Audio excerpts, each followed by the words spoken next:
Hello friends, कैसे हैं आप सब। आई होप आप सब अच्छे होंगे। दोस्तों, आज हम 24 फरवरी 2021 का करंट अफेयर्स कवर करेंगे। यह करंट अफेयर्स सभी एक दिवसीय परीक्षाओं से लेकर सभी state PSC exams, RO ARO, lower PCS, UPSI, UP triple SC, PET, Madhya Pradesh के जितने भी एग्जाम होने वाले हैं, बिहार के, तो जितने भी कम्पिटेटिव एग्जाम्स होने वाले हैं उन सभी के लिए काफ़ी महत्वपूर्ण है। स्टैटिक जीएस और करंट अफेयर्स वाला पोर्शन यहाँ से कवर हो जाएगा। इसके अलावा आपको डेली न्यूज़पेपर पढ़ना है और उसके अलावा आपको किसी भी नोट्स को पढ़ने की आवश्यकता नहीं है। आपको केवल ये नोट्स फॉलो करने हैं डेली और वीडियो को लास्ट तक देखना है। इनके अलावा किसी भी नोट्स को फॉलो करने की आवश्यकता नहीं है। आपके मैक्सिमम प्रश्न इन नोट्स से ही कवर हो जाएंगे। मैं शुरू करता हूँ। पहला पॉइंट है ऑस्ट्रेलियन ओपन 2021। देखिए, ऑस्ट्रेलियन ओपन 2021 वाला पॉइंट है, तो यहाँ से एग्जाम में प्रश्न आता ही आता है और ये प्रश्न यूपी पीसीएस तक पूछा जाता है। तो आप इस पॉइंट को ज़रूर याद रख लीजिए। एक टेबल है, इसमें मैं आपको बताता हूँ कौन विजेता रहा है, कौन उप विजेता रहा है, किस वर्ग में कौन सा विजेता है, कौन सा उप विजेता है। ठीक है, तो ऑस्ट्रेलियन ओपन 2021 यह एक ग्रैंड स्लैम टेनिस टूर्नामेंट है और इसका आयोजन प्रतिवर्ष कराया जाता है। इसमें जो पुरुष वर्ग में पुरुष एकल में जीता है खिताब वो नोवाक जोकोविच ने जीता है। यह सर्बिया के रहने वाले हैं। इन्होंने हराया है डेनियल मेदवेदेव को जो रूस से हैं। और महिला एकल की बात करें तो महिला एकल में नोआमी ओसाका ने जीता है जो जापान से हैं। जबकि इसमें उप विजेता है जेनिफर ब्रेडी। जेनिफर ब्रेडी बेसिकली पहली बार फाइनल में पहुंची थी और यह अमेरिका से हैं। तो इसमें जो उप विजेता है जेनिफर ब्रेडी बनी है, नोआमी ओसाका ने इन्हें हराया है। तो ऑस्ट्रेलियन ओपन में विजेता कौन कौन है पुरुष एकल और महिला एकल के, तो पुरुष एकल का नोवाक जोकोविच, जबकि महिला एकल के नोआमी ओसाका। देखो, नए नए से दोनों नाम आ रहे हैं। मतलब अगर महिला की बात करें और पुरुष की बात करें तो नोवाक जोकोविच, नोआमी ओसाका। तो नए नए से दो नाम है, नोआमी ओसाका, नोवाक जोकोविच। दोनों ने ही पुरुष एकल तथा महिला एकल में जीता है ऑस्ट्रेलियन ओपन। अब हारने की बात करें तो पुरुषों में हारे हैं डेनियल मेदवेदेव, जबकि महिला में हारी हैं जेनिफर ब्रेडी। तो विजेता ही पूछता है बेसिकली एग्जाम में, तो याद रखेंगे एन से दोनों के नाम हैं, नोवाक जोकोविच, नोआमी ओसाका। अगर हम मेंस डबल्स की बात करें, पुरुष युगल की बात करें, तो पुरुष युगल में विजेता ही पूछता है, उप विजेता नहीं पूछता है। तो हम विजेता ही पढ़ेंगे। विजेता में है इवान डोडिग जो क्रोएशिया से हैं, जबकि फिलिप पोलासेक जो स्लोवाकिया से हैं। अगर महिला युगल की बात करें तो महिला युगल में है आपका एलिस मेंटेस जो बेल्जियम से हैं, जबकि आर्याना सबलेंका जो बेलारूस से हैं।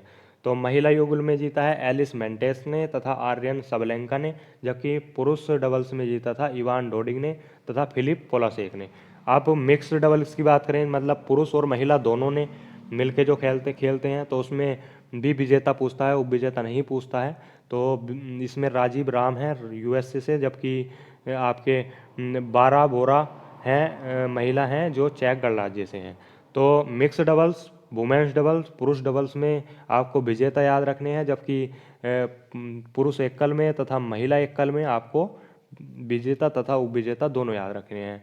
पुरुष एकल तथा महिला एकल में मैंने आपको विजेता के नाम बता दिए हैं, इजी हैं, एन से दोनों के नाम हैं, एक का नोवाक जोकोविच, एक का नोआमी ओसाका।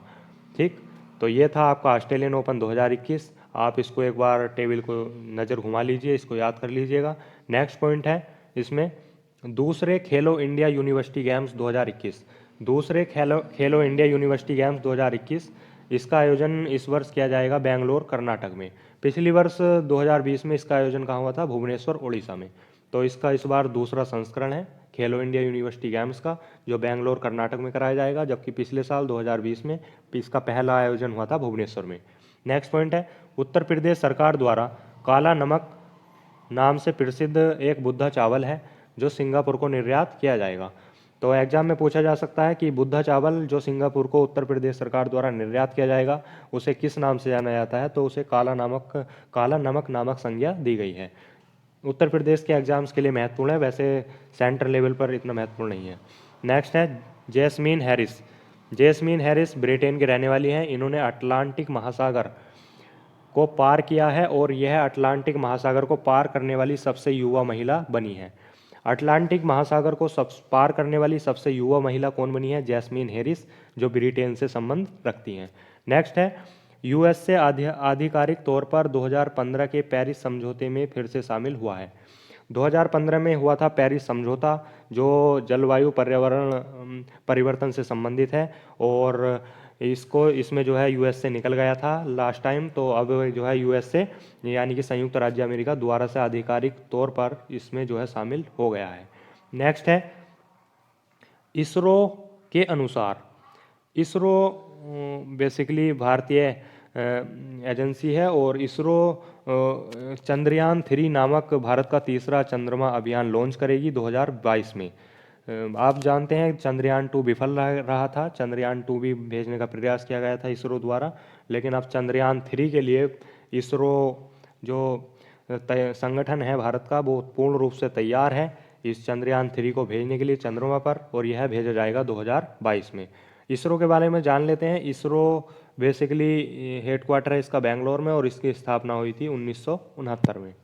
ठीक, नेक्स्ट पॉइंट है सौर्यांजलि कार्यक्रम। सौर्यांजलि कार्यक्रम पश्चिम बंगाल में मनाया गया।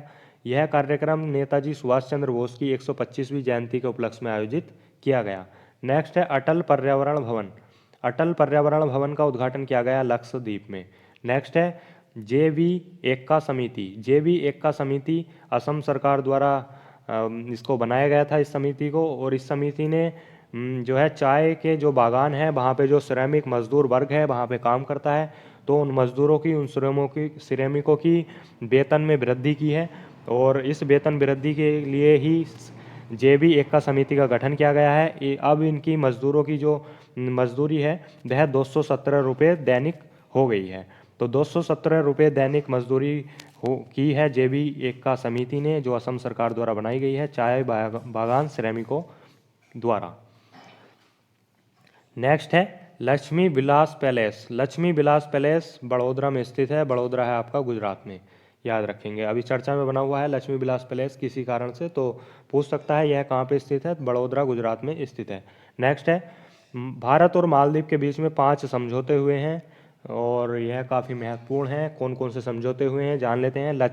एक तो देखिए मछली प्रसंस्करण और संचार प्रसारण, सतत शहरी विकास, सड़क अवसंरचना, $50 मिलियन की लाइन क्रेडिट हेतु भारत मालदीव में समझौता हुआ है। नेक्स्ट है आत्मनिर्भर कृषक समन्वित किसान योजना। आत्मनिर्भर कृषक समन्वित किसान योजना उत्तर प्रदेश सरकार द्वारा शुरू की गई है। इसका उद्देश्य है किसानों की आय बढ़ाना जिससे वह खुशहाल जीवन जी सके। तो कृषकों की आय बढ़ाकर खुशहाल जीवन प्रदान करने हेतु आत्मनिर्भर कृषक समन्वित किसान योजना शुरू की गई है उत्तर प्रदेश सरकार द्वारा। नेक्स्ट है शबनम। शबनम अमरोहा की रहने वाली है और इनको जो है इन्होंने राष्ट्रपति को अपनी एक दया याचिका भेजी थी कि इनकी जो सज़ा है उसको कम कर दिया जाए, लघुकरण कर दिया जाए। तो राष्ट्रपति ने इनकी दया याचिका को खारिज कर दिया है। तो शबनम के बारे में जान लेते हैं। शबनम अमरोहा ज़िले की रहने वाली है जो उत्तर प्रदेश में पड़ता है और यह अमरोहा ज़िले के बावनखेड़ी गांव में रहती थी। हुआ क्या था 2008 में इन्होंने अपने परिवार के 7 सदस्यों की हत्या कर दी थी, जो बहुत बड़ा गुनाह है एक प्रकार से। तो इनको जो है तुरंत जेल में रखा गया था और इनका केस चल रहा था। तो अभी क्या है, अभी की स्थिति के अनुसार इनको जो है फांसी की सज़ा का प्रावधान चल रहा है। तो उसी के लिए शबनम ने राष्ट्रपति को अपनी दया याचिका भेजी थी, लेकिन राष्ट्रपति महोदय ने इनकी दया याचिका खारिज कर दी है। तो यह चर्चा में आ गया है और अब अगर इनको फांसी होती है, अगर इनको अब फांसी होती है तो शबनम आज़ाद भारत की पहली महिला होंगी जिन्हें फांसी दी जाएगी। आज़ाद भारत की पहली महिला बन जाएगी शबनम अगर इन्हें फांसी होती है तो, जिन्हें फांसी दी जाएगी। अब राष्ट्रपति ने इनकी दया याचिका खारिज की है, तो जान लेते हैं राष्ट्रपति किन किन आर्टिकल के अनुसार दया याचिका को कम मतलब खारिज कर सकता है या फिर उनकी सज़ा को कम कर सकता है या कुछ समय के लिए विलंब परिविलंब कर सकता है। तो क्षमादान लघुकरण की स्थिति से संबंधित प्रावधान कौन कौन से अनुच्छेद में है। अनुच्छेद 72 और अनुच्छेद 61 में 2 अनुच्छेद हैं जो क्षमादान के लिए हैं। तो अनुच्छेद 69 में तो राष्ट्रपति तथा अनुच्छेद 161 में राज्यपाल क्षमादान तथा लघुकरण की स्थिति से संबंधित प्रावधान इनको दिए गए हैं। यह सज़ा को कम कर सकते हैं और थोड़ा डिले करा सकते हैं। तो अनुच्छेद 72 है राष्ट्रपति से संबंधित तथा अनुच्छेद 161 है राज्यपाल से संबंधित। तो दोस्तों ये था 24 फरवरी 2021 का करंट अफेयर्स। आई होप आपको ये वीडियो पसंद आया होगा। तो दोस्तों वीडियो को लाइक कीजिए, जो भी आपकी क्वेरी है XYZ कमेंट कीजिए और इसकी PDF आपको जल्दी सभी को मिल जाएगी टेलीग्राम चैनल तथा मेरी फेसबुक ID पर। और वीडियो को लाइक कीजिए, कमेंट कीजिए और शेयर ज़रूर कीजिए, अपने दोस्तों के से शेयर कीजिए और चैनल को सब्सक्राइब कराइए। आपके सब्सक्राइब से, आपके व्यूज़ से हमारा मनोबल बढ़ता है, जिससे हम और भी वीडियो जल्द से जल्द चैनल पर लाएंगे। Thank you for watching, thank you so much.